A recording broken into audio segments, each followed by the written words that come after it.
Transformer la peur en curiosité.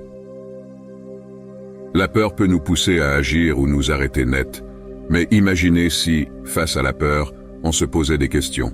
Au lieu de la fuir, on la regarde en face et on se demande « Pourquoi ai-je peur?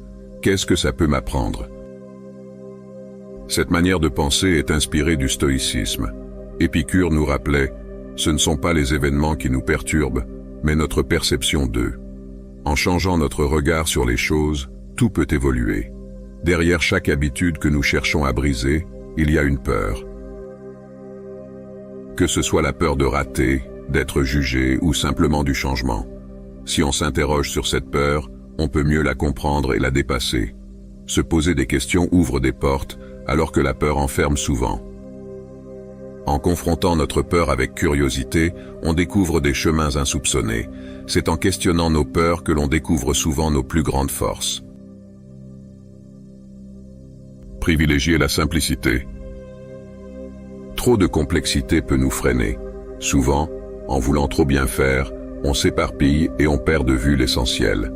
Le stoïcisme nous montre la force de la simplicité.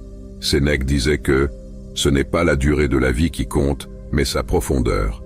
Ce qui importe, c'est la qualité de nos actions, pas leur nombre. Des gestes simples, s'ils sont bien choisis, peuvent avoir un grand impact. »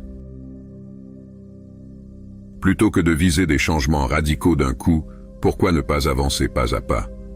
Des petits efforts chaque jour peuvent conduire à de grandes transformations. En simplifiant nos démarches, on rend le défi plus abordable et plus atteignable. La simplicité est souvent le chemin le plus direct vers le succès. En cherchant la clarté dans nos actions, on découvre le pouvoir de l'essentiel. La bienveillance envers soi-même. Face à nos erreurs ou mauvaises habitudes, on peut devenir notre pire juge. La critique intérieure peut être dure. Le stoïcisme nous invite à une douceur envers nous-mêmes. Comme le disait Marc Aurèle, au réveil, réalisons le bonheur d'être en vie, de respirer, de penser, de ressentir, d'aimer. Ne soyons pas si durs avec nous-mêmes. Acceptons que les faux pas font partie du chemin. Plutôt que de s'auto-flageller, parlons-nous avec bienveillance. Cela ne veut pas dire négliger nos erreurs, mais comprendre que chaque étape est un apprentissage. Dans un monde où tout semble parfait, souvenons-nous des enseignements stoïques. Traitez-vous avec autant de douceur que vous le feriez pour un proche. Cette bienveillance peut être le déclic pour un changement profond. En s'embrassant avec amour, on trouve la force de progresser. Vivre le moment présent. Dans notre ère de distraction constante, des notifications incessantes aux tâches quotidiennes, il est souvent difficile de rester centré. Le stoïcisme, lui, valorise le moment présent. Sénèque nous rappelle « Nous souffrons plus souvent dans notre esprit que dans la réalité ». En étant vraiment présent, on évite des tourments inutiles. Quand on souhaite changer de mauvaises habitudes, être dans l'instant est essentiel. Prendre conscience de chaque décision, de chaque action, nous apporte une vision plus claire. Si l'esprit s'évade vers le passé ou s'inquiète de l'avenir, ramenons-le doucement à l'instant présent. C'est ici et maintenant que réside la capacité de transformation. Dans notre monde effréné, rester centré est un véritable enjeu. Mais en faisant ce choix, on opte pour une vie riche en expériences plutôt que pour une simple succession de jours. Développer sa capacité à rebondir.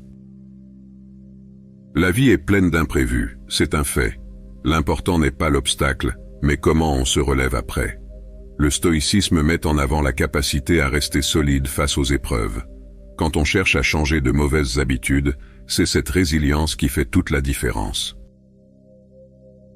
Comme le soulignait Épicure, les épreuves révèlent qui nous sommes vraiment.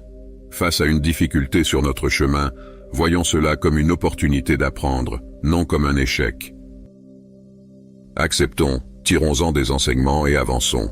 Changer d'habitude, c'est un peu comme courir un marathon. Ce qui compte, c'est la persévérance, non la rapidité. En développant votre résilience, vous serez mieux armé pour affronter les défis et transformer chaque obstacle en une marche vers le succès. Ce n'est pas la chute qui compte, mais la manière dont vous vous relevez et continuez à avancer.